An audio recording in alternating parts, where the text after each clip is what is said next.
हर पल हर घड़ी आपके साथ। Subscribe now and press the bell icon. चलो आओ। आए जी आइए।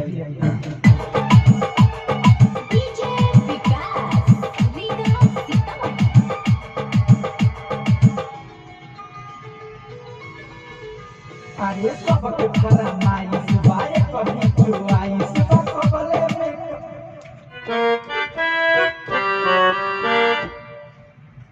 कुछ गलत लगा था हमके।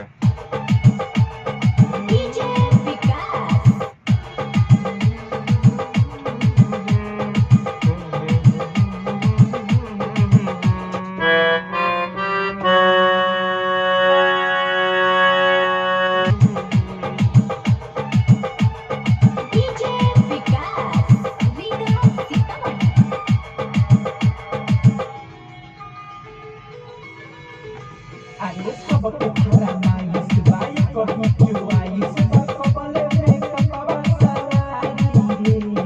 अरे सबके ना ताल आउट होता। दोबारा पकड़ लिया, ठीक बा।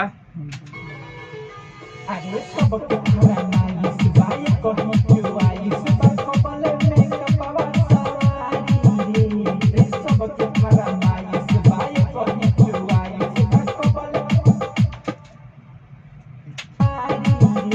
रे। सबके फरमाइश बाए कभी चुआइश बकबले में कपवा सवारी रे। भरल बाटे तई बरपिया से सारा दियारा के कबले जारी रे।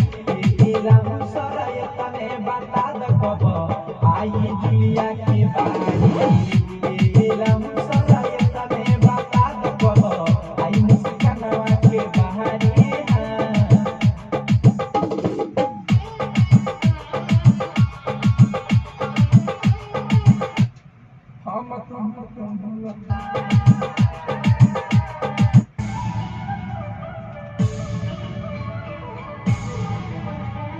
जन करना खरा ले ले अपन बखरा तो हो जाई जबे पला पला